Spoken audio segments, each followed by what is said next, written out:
আপনি কি কখনো এমন একটি শহরের গল্প শুনেছেন যেখানে প্রতিটি গলি, প্রতিটি দরজা, প্রতিটি জানলা শত শত বছরের ইতিহাস নিজের ভিতরে লুকিয়ে রেখেছে? স্বাগতম সৌদি আরবের জেদ্দা শহরের ঐতিহাসিক আল বালাদে। এই সেই জায়গা যেখান থেকে শুরু হয়েছিল জেদ্দার ইতিহাস। সপ্তম শতাব্দীতে প্রতিষ্ঠিত এই অঞ্চল ছিল একসময় পুরো শহরের কেন্দ্রবিন্দু। রেড সির তীরে অবস্থিত এই প্রাচীন শহর ছিল আন্তর্জাতিক বাণিজ্যের এক গুরুত্বপূর্ণ বন্দর এবং এখান দিয়ে হাজার হাজার হাজি পবিত্র মক্কায় যাত্রা করতেন। 2014 সালে এই ঐতিহাসিক শহরটি ইউনেস্কো বিশ্ব ঐতিহ্যের তালিকায় স্থান পায় এর অসাধারণ সংস্কৃতির গুরুত্বের জন্য। কিন্তু সময়ের সাথে সাথে এই শহরে একসময় প্রায় হারিয়ে যেতে বসছিল আধুনিক জেদ্দার ঝলমলে জীবনের মাঝে।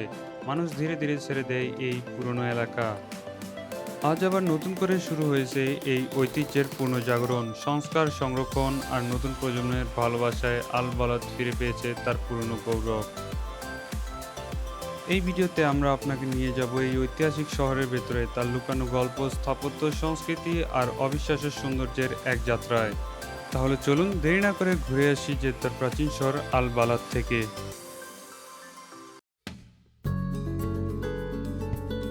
গাড়িতে বসে জানলার বাইরে তাকিয়ে আছি। জেদ্দার ব্যস্ত শহর ধীরে ধীরে পেছনে যাচ্ছে আর সামনে এগিয়ে আসছে এক অন্যরকম অনুভূতি। আজ আমার গন্তব্য হলো জেদ্দা আল বালাদের সেই পুরনো শহর যেখানে ইতিহাস এখনো জীবন্ত। গাড়ির গতি ধীরে ধীরে কমে এলো। চারপাশে পুরনো ধাঁচের বিল্ডিং, কাঠের বারান্দা আর ছোট ছোট দোকান, সবকিছু মিলিয়ে এক অন্যরকম দৃশ্য। এই পুরনো বাড়িগুলো দেখে বিখ্যাত নাসিব হাউসের কথা মনে পড়লো, যেখানে ইতিহাসের অনেক গুরুত্বপূর্ণ মুহূর্ত জড়িত আছে। জেদ্দা আল বালাদে পৌঁছানোর আগেই যাত্রাটা যেন আমার কাছে বিশেষ হয়ে ওঠে। গাড়ির ভেতর বসেই যে এত অনুভূতি তৈরি হতে পারে সেটা আগে বুঝিনি। মনে হচ্ছিল প্রতিটা রাস্তা, প্রতিটা মোড় আমাকে নতুন কিছু বলছে। আজকের এই যাত্রাটা শুধু গন্তব্যে পৌঁছানো না, এটা পথের গল্প, অনুভূতি আর অতীতের সাথে নিজের এক অদ্ভুত সংযোগ খুঁজে পাওয়ার গল্প।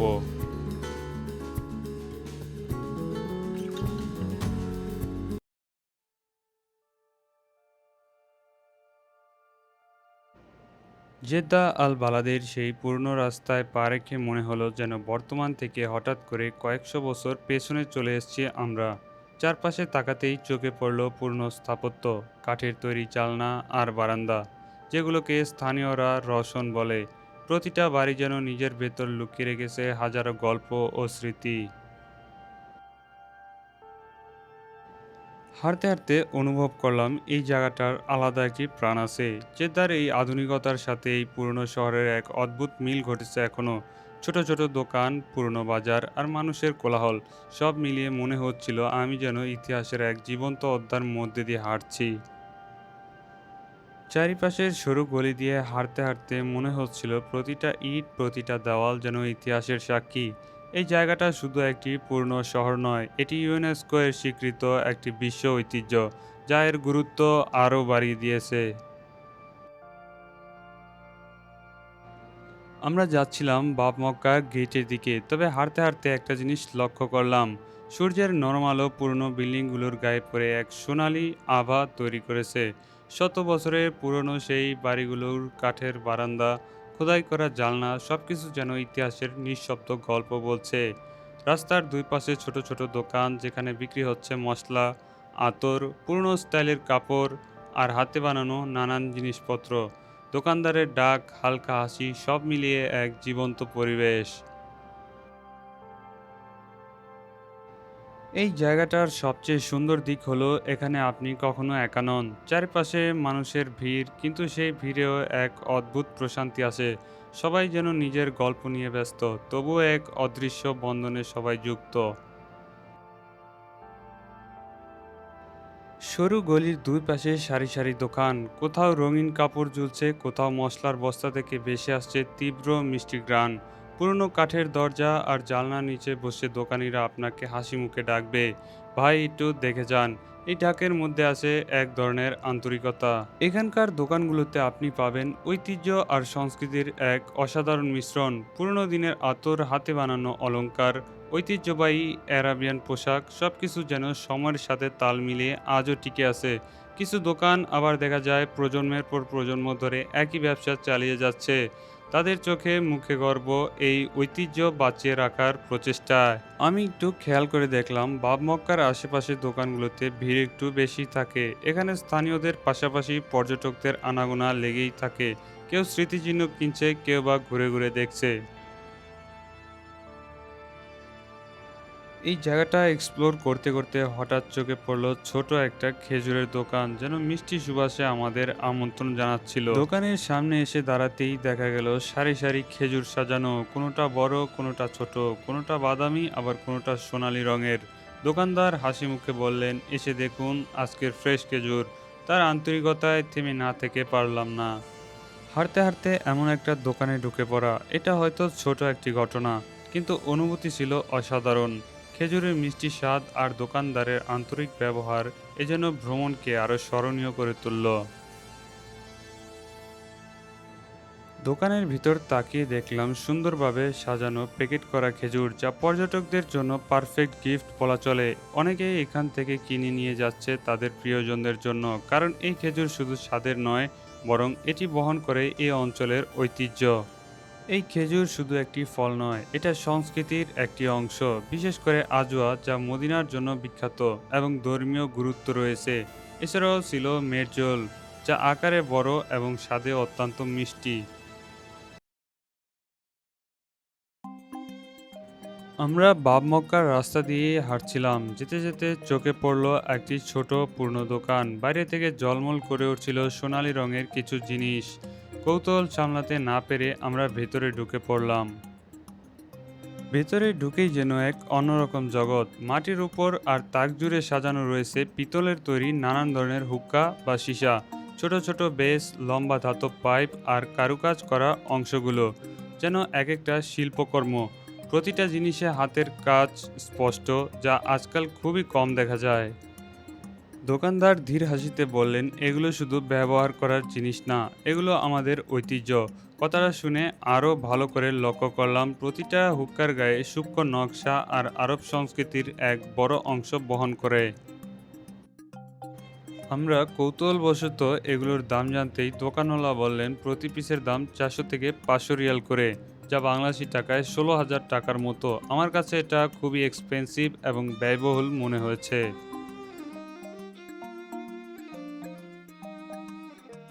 বেশ অনেকখানি হেঁটে আমরা বাপ মক্কার কাছাকাছি চলে এসেছি। রাস্তার দুই পাশে ছোট ছোট দোকান চোখে পড়ার মতো, কোথাও রঙিন কাচের বোতল আর মাটির তৈরি সুন্দর পাত্র সাজানো, আবার কোথাও ঐতিহ্যবাহী জুতা ঝুলছে। বাপ মক্কার পথে এই ছোট ছোট দোকানগুলো, মানুষের হাসি আর আন্তরিকতা, এগুলো জেদ্দার আসল সৌন্দর্য। হাঁটতে হাঁটতে চারপাশের শব্দ, মানুষের কোলাহল আর দোকানের রঙিন সাজসজ্জা, সব কিছুই আমাকে মুগ্ধ করেছে। এখানকার প্রতিটি মুহূর্ত ক্যামেরা বন্দি করার মতো আর হৃদয়ে রাখার মতো। সেই সরু গলির কোণে বসে আছেন এক বৃদ্ধ কারিগর। সামনে সারি সারি মাটির হাঁড়ি, কোনোটা ছোট, কোনোটা বড়, কোনোটা আবার সুন্দর নকশায় সাজানো। আমি একটু হাঁড়িগুলোর দিক তাকাতেই তিনি হাসি মুখে বললেন, এই হাঁড়িগুলো শুধু জিনিসপত্র না, এগুলো আমাদের পুরনো দিনের স্মৃতি বহন করে।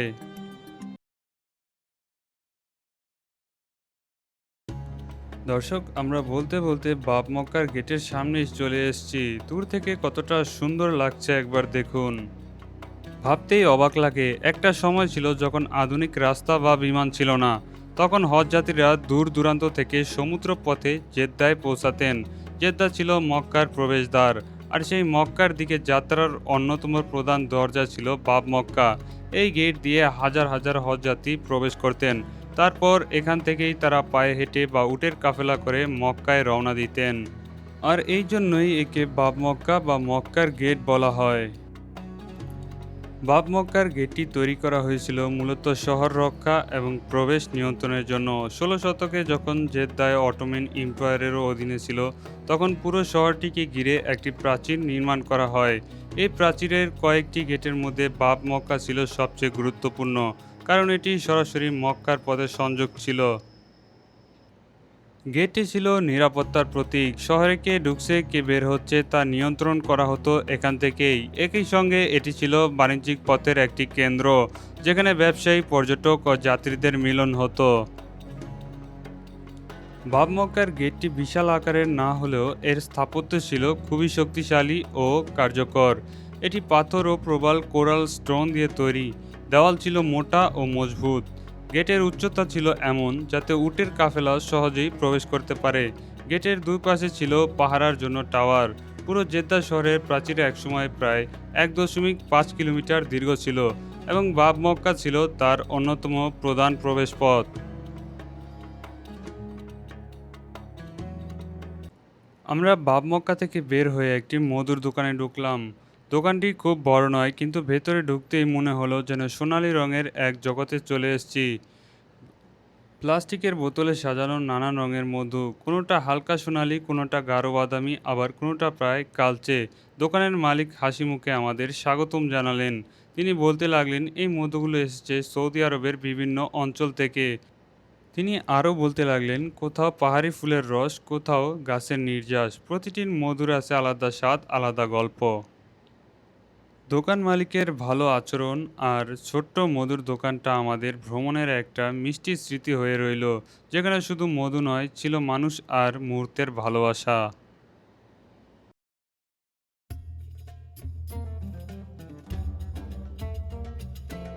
দর্শক, আমরা এখন চলে আসছি আলবালাদের সবচাইতে পুরনো শহরে। জেদ্দার ঐতিহাসিক এলাকা আলবালাদে ঢুকলেই যে জিনিসটা সবচাইতে চোখে পড়ার মতো তা হলো পুরনো বাড়িগুলোর অন্যান্য কাঠের জানলা, যাকে বলা হয় রওশন। এই রওশন শুধু একটি স্থাপত্যের উপাদান নয়, বরং আরব ঐতিহ্যের সংস্কৃতি, বুদ্ধিদীপ্ত জীবনযাপনের এক অসাধারণ নিদর্শন। দর্শক, দেখতেই পাচ্ছেন এই কাঠের তৈরি জানলাগুলো কতটা নিখুঁত কারুকাজে ভরা।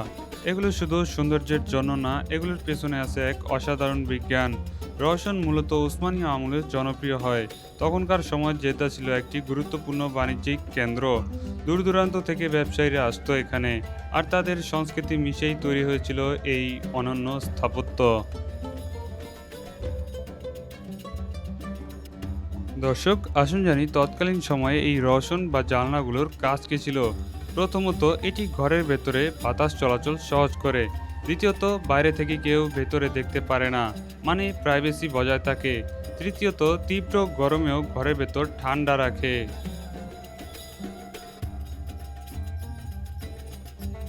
রওশন সাধারণত টিক বা অন্যান্য শক্ত কাঠ দিয়ে তৈরি হতো।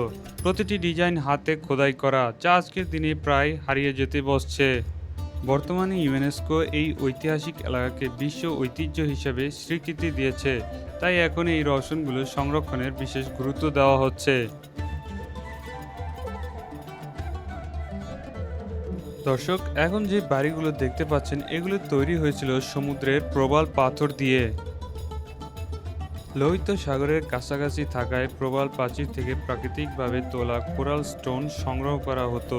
এগুলো দেখতে সাদা, হালকা হলুদ এবং খুবই ছিদ্রযুক্ত। এই প্রবাল পাথরগুলো বড় বড় ব্লকের মতো কেটে নেওয়া হতো। সহজেই কাটা যেত কারণ এটি খুব শক্ত, গ্রানাইটের মতো ছিল না। পাথরগুলো একটার উপর একটা সাজিয়ে দেওয়াল তৈরি করা হতো। এর মাঝে ব্যবহার করা হতো চুন, কখনো খেজুরের ছাই বা মাটি মিশিয়ে। দেওয়ালগুলো খুব মোটা করা হতো যাতে গরম কম ঢোকে। হাঁটতে হাঁটতে হঠাৎ একটি পুরনো ভাঙা বাড়ির অবশিষ্ট চোখে পড়ার অভিজ্ঞতা অনেকটা সময়ের ভেতর হারিয়ে যাওয়ার মতো অনুভূতি দেয়। আজকের বিকেলটা ছিল একদম অসাধারণ। শুধু শহরের পুরনো একটি পথ ধরে হেঁটে যাচ্ছিলাম। রাস্তার দুপাশে আধুনিক দালানগুলো ধীরে ধীরে পেছনে পড়ে যাচ্ছে, আর সামনে ভেসে আসছে এক অন্যরকম নীরবতা। হঠাৎ চোখে পড়ল একটি ভাঙা পুরনো বাড়ি। দূর থেকে দেখে বোঝা যাচ্ছিল এই বাড়িটি একসময় হয়তো খুব সুন্দর ছিল। এখন শুধু দেয়ালের কিছু অংশ দাঁড়িয়ে আছে, আর ভাঙা জানলার ফ্রেমগুলো সময়ের সাক্ষী হয়ে নীরবে দাঁড়িয়ে রয়েছে। দরজার জায়গাটায় কোনো দরজা নেই, শুধু ফাঁকা, যেন কেউ বহু বছর আগে এখান থেকে বিদায় নিয়েছে। আমি একটু থেমে গেলাম। চারপাশে হালকা বাতাস বইছে, আর সেই বাতাসে যেন ভেসে আসছে পুরনো সময়ের গন্ধ। ভেতরে তাকাতেই মনে হলো এই বাড়ির দেয়ালের ভেতর কতই না গল্প জমেছিল। হাসি, কান্না, পারিবারিক আড্ডা, আর হয়তো কোনো উৎসবের আনন্দ। এখন দেখে মনে হচ্ছে শুধুই নীরবতা।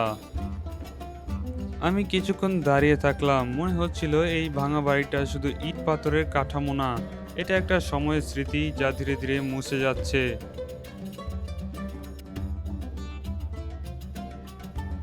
দর্শক, ধীরে ধীরে সরু গলিগুলো পার হতে হতে চোখে পড়ল কাঠের তৈরি পুরনো একটি সাইনবোর্ড। রং ফ্যাকাশে হয়ে গেছে, কিন্তু লেখা এখনো স্পষ্ট। দেখে মনে হচ্ছিল রেস্তোরাঁটা বহু দশকের সাক্ষী। দরজা ঠেলে ভেতরে ঢুকতে হালকা একটি মিষ্টি গন্ধ পেলাম। সব মিলিয়ে এক অদ্ভুত অনুভূতি তৈরি করলো। ভেতরের দেয়ালগুলো আধুনিক নয়, বরং সময়ের ছোঁয়ায় একটু মলিন। পুরনো ছবি ঝুলছে, যেখানে দেখা যায় এক সময়কার জেদ্দার জীবনযাত্রা। কাঠের টেবিল চেয়ারে বসতেই মনে হলো আমি শুধু খেতে আসিনি, বরং একটা সময়ের ভেতর ঢুকে পড়েছি। এখানে এসে আমার সবচেয়ে নজর কেড়েছে তাদের সাজানো গোছানো পরিবেশ দেখে। মানুষের কথা, থালার শব্দ আর রান্নাঘর থেকে আসা গরম খাবারের ঘ্রাণ সব মিলিয়ে জায়গাটা যেন জীবন্ত করে তুলেছে।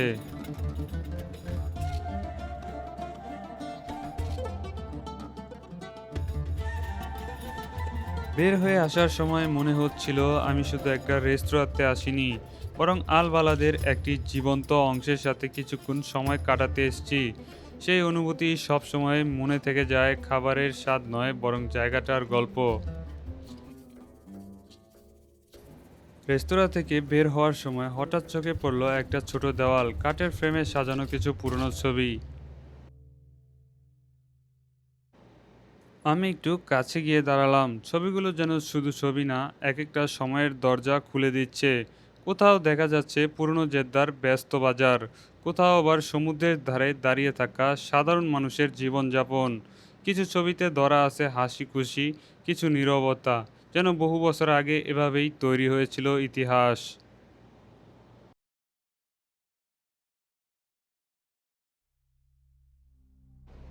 দর্শক, এই পথ ধরেই হেঁটে যাচ্ছিলাম, হঠাৎ চোখে পড়ল সাদা দেওয়ালের মাঝে বসানো পুরনো আরবিক ক্যালিওগ্রাফির এই অংশটা। চারপাশের নীরবতা, শুধু দূর থেকে ভেসে আসছিল মানুষের কথা। মসজিদটা দেখতে আমরা ভেতরে ঢুকলাম। আলবালাদের পুরনো মসজিদগুলো শুধু ইবাদতের জায়গা নয়, বরং পুরনো শহরের ইতিহাসের অংশ।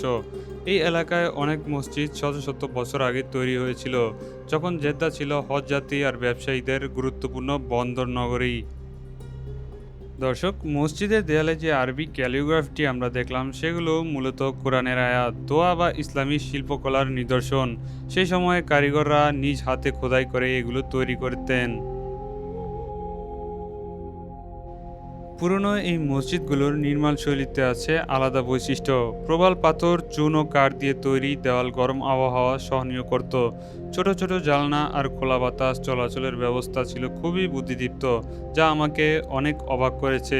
অনেক মসজিদে এখনও সেই পুরনো কাঠের দরজা আর মিনারের ছাপ দেখা যায়।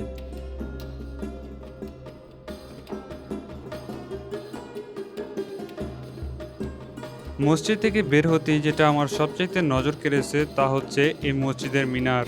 দেখেই বোঝা যাচ্ছিল এটা অনেক বছরের পুরনো। আর আমার সবচাইতে ভালো লেগেছে মসজিদের পাশেই বসার জন্য অনেক সুন্দর ব্যবস্থা করে দিয়েছে। অনেকগুলো কাঠের টেবিল রেখে দিয়েছে, যাতে করে পথযাত্রীরা এখানে বিশ্রাম নিতে পারে।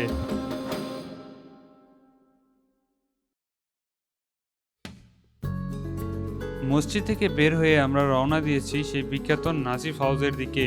ঘুরতে ঘুরতে হঠাৎ চোখে পড়ল এক দারুণ ঐতিহ্যবাহী চায়ের দোকান। দোকানের সামনে পা রাখতেই বিশাল পুরনো আরবি দাল্লা, ছোট ছোট কাপ আর পুরনো দিনের সাজসজ্জা দেখে মনে হচ্ছিল যেন আমি ইতিহাসের ভিতর ঢুকে পড়েছি। জায়গাটা শুধু একটি চায়ের দোকান না, বরং আরবি সংস্কৃতির জীবন্ত এক স্মৃতিচারণ। আলবালাদের এই রাস্তায় পা রাখলে একটা জিনিস খুব সহজেই চোখে পড়ে, এখানকার রাস্তাগুলো কখনোই একদম ফাঁকা থাকে না। সকাল হোক কিংবা সন্ধ্যা, সব সময় মানুষে ভরা থাকে এই পুরনো শহরের গলিগুলো। কেউ দোকানে যাচ্ছে, কেউ গল্প করতে করতে হাঁটছে, আবার কেউ দূর দেশ থেকে ঘুরতে এসে ইতিহাসের সৌন্দর্য দেখছে।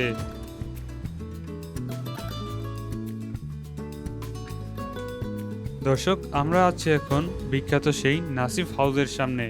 নাসিফ হাউসের সামনে দাঁড়িয়ে থাকা পুরনো কামানটা দেখে মনে হলো যেন ইতিহাস এখনও নীরবে পাহারা দিয়ে যাচ্ছে আল বালাদকে। বিশাল সেই পুরনো বাড়ির সামনে কামানটি শুধু একটি প্রদর্শনী নয়, বরং জেদ্দার অতীতের এক জীবন্ত স্মৃতি। আমি একটা ব্যাপার খুব লক্ষ্য করলাম, কামানটার ধাতব গায়ে সময়ের ছাপ স্পষ্ট দেখা যাচ্ছিল। মনে হচ্ছিল এটি হয়তো বহু বছর আগে এই শহরকে রক্ষা করার নীরব সাক্ষী ছিল। নাসিফ হাউসের সামনে দাঁড়াতেই মনে হচ্ছিল আমি যেন জেদ্দার ইতিহাসের এক বিশাল দরজার সামনে এসে দাঁড়িয়েছি। নাসিফ হাউস মূলত 19 শতকের শেষের দিকে নির্মিত হয় এবং এটি ছিল জেদ্দার অন্যতম প্রভাবশালী নাসিফ পরিবারের বাড়ি। সেই সময় এই বাড়িটি শুধু একটি বাসভবন ছিল না, বরং গুরুত্বপূর্ণ অতিথিদের অতিথেয়তার কেন্দ্র হিসেবে পরিচালিত ছিল। বলা হয় আব্দুল আজিজ ইবনে সৌদ জেদ্দায় প্রবেশের পর কিছু সময় এই ঐতিহাসিক বাড়িতে অবস্থান করেছিলেন। এজন্য নাসিফ হাউসকে সৌদি আরবের ইতিহাসে একটি গুরুত্বপূর্ণ নিদর্শন হিসেবে ধরা হয়। আমি বাড়িটির সামনে একটু দাঁড়িয়েছিলাম। বাড়িটির সামনে হালকা বাতাস বইছিল আর চারপাশে পর্যটকদের কৌতূহলী চোখে জায়গাটা আরও প্রাণবন্ত লাগছিল। মনে হচ্ছিল এই বাড়িটি শুধু ইট পাথরের তৈরি নয়, বরং এটি জেদ্দার অতীত, সংস্কৃতি আর মানুষের স্মৃতিকে বয়ে নিয়ে চলছে। জেদ্দা আল বালাদের সেই বিখ্যাত ঐতিহাসিক গলিতে ঘুরে বেড়ানোর সময় এই বিশালাকার কাঠের অক্ষরের দেওয়ালটি সত্যিই নজরকাড়া। এটি মূলত একটি ইন্টারেক্টিভ আর্ট ইনস্টলেশন। এর বিশেষত্ব হলো এখানে কাঠের ব্লকগুলো ভিতরে বাইরে আসা যাওয়া করতে পারে, যার ফলে যে কেউ নিজ পছন্দ মতো নকশা বা তার নামের প্রথম অক্ষর লিখতে পারে। এই দেয়ালটি হাজার হাজার ছোট ছোট কাঠের ব্লকে তৈরি। এই ব্লকগুলো নিয়ে খেলার স্বাধীনতা আছে সবার। চাইলে কাউকে কোনো বার্তা দেওয়া যায় কিংবা স্রেফ নিজের অস্তিত্বের জানান দেওয়া যায়। সেখানে গিয়ে আমিও শৈশবে ফিরে গেলাম। দেখলাম আমার মতো ছোট বড় সবাই যার যার মতো ব্লকগুলো সাজিয়ে আনন্দ করছে। দর্শক দেখতে পাচ্ছেন এই প্রদর্শনী বা জাদুঘরটি মূলত হিজাজি স্থাপত্যের এক অন্যতম বৈশিষ্ট্য মানগুর শিল্পীকে ইঙ্গিত করে। মানগুর হলো কাঠখোদাইয়ের একটি ঐতিহ্যবাহী হিজাজি শিল্পকলা। এটি মূলত জানালার পর্দা বা ঝিলমিলি হিসাবে ব্যবহৃত হতো, যা রোদওয়ালা দিনে ঘরকে ঠান্ডা রাখত এবং পরিবারের গোপনীয়তা রক্ষা করত। এই প্রদর্শনীর মানগুলো, জ্যামিতির নকশা এবং এর কারিগরি দিকগুলো খুব সুন্দরভাবে তুলে ধরা হয়েছে। ছবির তথ্য অনুযায়ী প্রদর্শিত অনেক ঐতিহাসিক ছবি এবং নিদর্শন স্থপতি ডক্টর সামি অঙ্গাই সংগ্রহ করেছিলেন। আল বালাদের অনেক পুরনো বাড়ি যখন ধ্বংস হয়ে যাচ্ছিল, তখন তিনি সেখান থেকে এই প্রত্নতাত্ত্বিক নিদর্শনগুলো সংগ্রহ করেন। এগুলো এখন হিজাজি স্থাপত্যের একমাত্র চাক্ষুষ প্রমাণ হিসেবে টিকে আছে। শিল্পী বা কিউরেটরের উদ্দেশ্য হলো এই হারিয়ে যাওয়া ঐতিহ্যকে বর্তমান সময় উপযোগী করে তোলা এবং ভবিষ্যৎ প্রজন্মের কাছে পৌঁছে দেওয়া।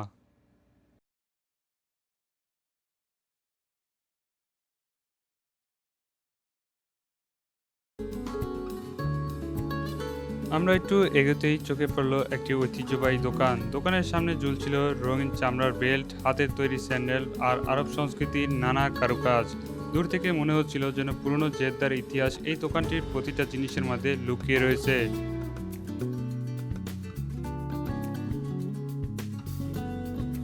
হঠাৎ রাস্তার পাশে একটি দোকানের চোখ পড়লো। নানা রঙের টুপি, স্কার্ফ আর মজার মজার জিনিসের ভিড়ে একটি মানকি ক্যাপ দেখে আমি আসলেই চমকে গেলাম। তারপর টুপিটা আমি পরে দেখলাম, বেশ ভালোই মানাচ্ছিল। পুরনো শহরে সেই ঐতিহাসিক পরিবেশের মাঝে আমাদের ছোট এই মজার মুহূর্তটা যেন ভ্রমণকে আরও প্রাণবন্ত করে তুলল। মনে হচ্ছিল ইতিহাসের শহরে শুধু পুরনো ভবন নয়, মানুষের হাসি, আনন্দ এক বড় সৌন্দর্য।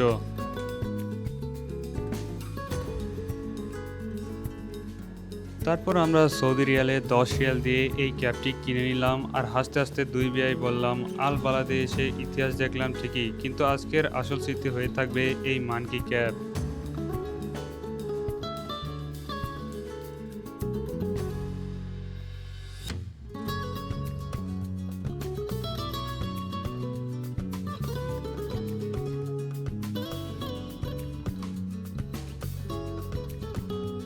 তারপর আমরা চলে গেলাম পুরনো একটি মশলার দোকানে। দোকানের ভিতর ঢুকতেই চোখ আটকে গেল সারি সারি বড় কাচের জারে। কোথাও শুকনো লেবু, আবার কোথাও জাফরান, আবার কোথাও রঙিন মশলা পাহাড়ের মতন সাজানো। দোকানটা যেন শুধু একটা ব্যবসার জায়গা নয়, বরং শত বছরের আরব ঐতিহ্যের এক জীবন্ত অংশ। দোকানদার হাসি মুখে আমাদের স্বাগতম জানিয়ে বললেন, এই মশলার গন্ধে কিন্তু পুরনো জেদ্দার ইতিহাস লুকিয়ে আছে। তারপর শুরু হলো মশলার গল্প। এক এক করে দোকানদার আমাদের জাফরান, আরবি কফির মিশ্রণ, শুকনো গোলাপ আর নানান ধরনের মশলা দেখাচ্ছিলেন। প্রতিটা মশলার আছে আলাদা গ্রান, আলাদা ইতিহাস। মনে হচ্ছিল আমরা শুধু বাজার করছি না, বরং পুরনো আরব বাণিজ্যের একটি অংশ ছুঁয়ে দেখেছি। এরপর আমরা চলে আসলাম একটি সুভেনির দোকানে। দোকানের ভেতর সারি সারি সাজানো ছিল রঙিন কাঠের তৈরি পুরনো জেদ্দার জানলার ছোট ছোট মডেল। দেখে মনে হচ্ছিল যেন পুরনো আলবালাদের ইতিহাস ছোট করে তুলে রাখা হয়েছে এক শেলফের উপর। আমি একটা ছোট জানলার মডেল হাতে নিয়ে দেখছিলাম। কাঠের সূক্ষ্ম নকশা দেখে মনে হচ্ছিল যেন শত বছরের পুরনো কোনো বাড়ির গল্প আমার হাতে ধরা দিয়েছে। পাশে দাঁড়িয়ে বেয়াই মজা করে বললেন, এটা নিয়ে গেলে ঘরের দেয়াল আলবালাদের মতো ঐতিহাসিক হয়ে যাবে।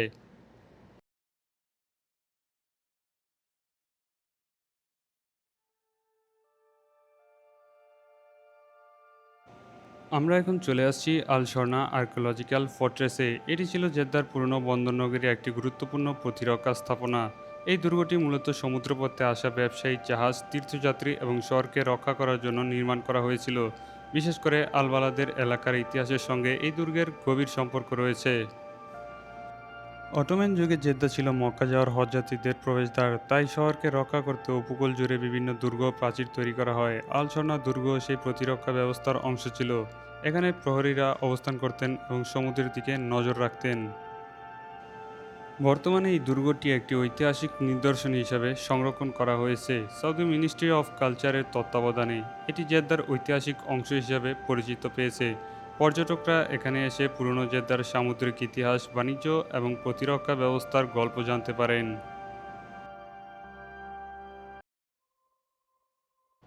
দর্শক, আজকের এই ভ্রমণে আমরা দেখেছি পুরনো জেদ্দার সৌন্দর্য, অনুভব করেছি আরব সংস্কৃতির ঐতিহ্য, আর জমা করেছি কিছু হাসি ভরা সুন্দর স্মৃতি। দুই বিয়াই মজা, রাস্তার হাঁটা, ছোট ছোট দোকানে ঘুরে বেড়ানো, সব মিলিয়ে দিনটা হয়ে থাকবে অনেক বিশেষ। রাতের আলোয় আলবালাদের পুরনো গলিগুলো ধীরে ধীরে শান্ত হয়ে আসছিল, আর আমরা ফিরে যাচ্ছিলাম এক বুক ভরা সুন্দর অনুভূতি নিয়ে। মনে হচ্ছিল এই শহর ছেড়ে গেলেও এর গল্প, এর গন্ধ আর এর স্মৃতিগুলো অনেক দিন হৃদয়ে বেঁচে থাকবে। ইতিহাসকে শুধু বইয়ে পড়া যায় না, কিছু ইতিহাসকে অনুভব করতে হয়, আর আলবালাদ ঠিক তেমনই একটি জায়গা। এই শহর শুধু পুরনো কিছু ভবনের নাম নয়, এটা এমন একটা জায়গা যেখানে প্রতিটা দরজা, প্রতিটা জালনা আর প্রতিটা সরু রাস্তা শত বছরের গল্প বলে। কখনো মশলার গান, কখনো পুরনো কাঠের রসন, আবার কখনো ছোট দোকানের মানুষের হাসি। সব মিলিয়ে আল বালাদ যেন এক জীবন্ত হাসির শহর হয়ে উঠেছে। দর্শক, আজকের মতো এখানেই বিদায়। আবার নতুন কোনো শহর, নতুন কোনো গল্প আর নতুন কোনো যাত্রা নিয়ে দেখা হবে ইনশাল্লাহ। ভিডিওটি ভালো লাগলে লাইক, কমেন্ট, শেয়ার করে পাশেই থাকবেন।